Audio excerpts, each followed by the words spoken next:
નમસ્કાર દોસ્તો, વિડીયોમાં ફરી એક વખત તમારું સ્વાગત કરું છું। વિડીયોને ખૂબ શેર કરજો, દરેક લોકો સુધી પહોંચે। ખાસ કરીને સુરત શહેરની અંદર જે મારા રત્ન કલાકાર ભાઈઓ છે એના સુધી તો આ વિડીયોને અવશ્ય પહોંચાડજો। આવનારા શનિવારે તારીખ 27 ના રોજ આપણે આમ આદમી પાર્ટી દ્વારા એક રત્ન કલાકાર ભાઈઓને પોતાના હક અધિકાર માટે એક સરસ મજાની પદયાત્રાનું આયોજન કર્યું છે। આ પદયાત્રાની અંદર વિસાવદરના ધારાસભ્ય શ્રી ગોપાલભાઈ ઇટાલિયા પણ પધારવાના છે। તો ખૂબ મોટી સંખ્યામાં રત્ન કલાકાર ભાઈઓ આ પદયાત્રાની અંદર જોડાય એવી હું સૌ લોકોને વિનંતી કરું છું, કારણ કે રત્ન કલાકાર ભાઈઓને તકલીફ ખૂબ છે। ખાસ કરીને એવા રત્ન કલાકારોને કે જે 15,000, 20,000, 25,000 કે 30,000 રૂપિયા સુધીનું કામ કરે છે। આખો દિવસ હીરા ઘસી અને મહિને 25-30,000 રૂપિયાનું કામ કરે છે, પણ એ કામથી પોતાનું ઘર ચાલતું નથી।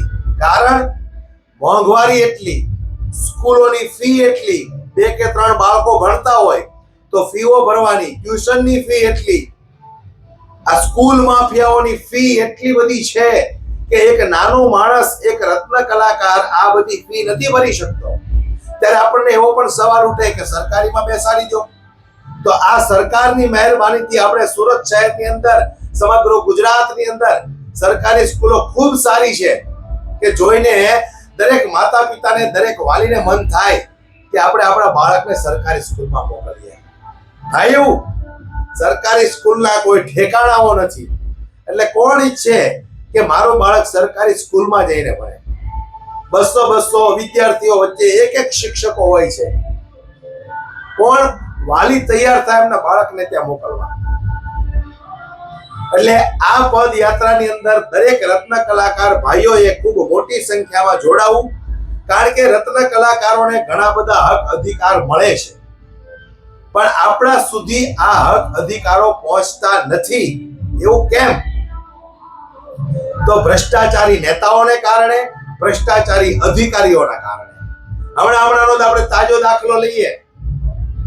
13,000 રૂપિયાની કારીગરને સહાય કરવામાં આવશે, આર્થિક મદદ કરવામાં આવશે એમના બાળકોની ફી ભરવા માટે। કેટલા લોકોને આ સહાય મળી? કેટલા લોકોને આ સહાય મળી? તમે વિચાર કરજો। આ લોકો જાહેરાત ખૂબ મોટી કરી દે છે, પણ મળતું કોઈને કાંઈ નથી। તમને ધક્કા જેટલા ખવડાવે, આ કાગળ લઈ આવો, અહીંયા સહી કરાવી આવો, ફલાણી જગ્યાએ સહી કરાવી આવો, અહીંયા સ્ટેમ્પ કરાવો। આટલા ધક્કા ખવડાવી તમને લોકોને આ થકવાડી દે છે, કારણ કે લોકો ઈચ્છે છે કે જે વ્યક્તિ સહાય લેવા આવ્યો છે એને ધક્કા ખવડાવીને આપણે થકવાડી દેવાનો છે, એટલે સહાયનું કાગળ ફાડી નાખશે આપણે। આવા ઘણા બધા મારા પણ મિત્રો છે, કંટાળી ગયા, કાગળ ફાડી ફેંકી દીધા। એટલે કહેવાનો મારો મતલબ એ છે કે દરેક રત્ન કલાકાર ભાઈઓને પોતાના હક અધિકાર મળે એ માટે આવનારા શનિવારે તારીખ 27 ના રોજ સવારે 11 વાગે ઉમિયાધામ મંદિરથી આ પદયાત્રાનો આરંભ કરવાનો છે। તો આ પદયાત્રાની અંદર ખૂબ મોટી સંખ્યામાં રત્ન કલાકારો જોડાવ। ઘણા લોકોને મનમાં એવો પણ સવાલ ઉઠે કે ચાલો અમે પદયાત્રામાં આવશું, અમને અમારો હક મળી જશે। તો એવું નથી દોસ્ત। આજે તમે સંઘર્ષ કરશો તો એમનું ફળ તમને આવનારા સમયમાં મળશે। આ સરકાર સામે તમે અવાજ ઉઠાવશો તો સરકારના પેટનું કંઈક પાણી હલશે। આટલો મોટો બિઝનેસ, આટલો મોટો ધંધો હીરાનો, અને આજે હીરાનો એક નાનકડો કારીગર પોતાનું ઘર પરિવાર ચલાવવા માટે 5, 15, 25,000 રૂપિયા માટે જો આત્મહત્યા કરી જતો હોય ને, તો આ આટલા મોટા જે હીરાના શેઠિયાઓ છે ને, એને આ વાતની નોંધ લેવા જેવી છે।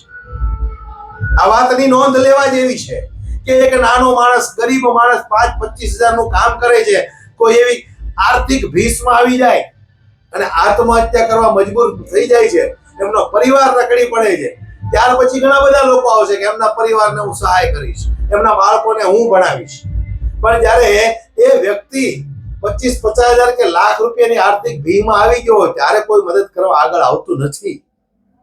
તો દોસ્તો, આપણે આ ઘણી બધી નાની વાતો છે, આપણો રત્ન કલાકાર જો પીસાતો હોય, તકલીફમાં હોય, તો દરેક લોકોએ મળીને એમની મદદ કરવી જોઈએ, આવું મારું માનવું છે।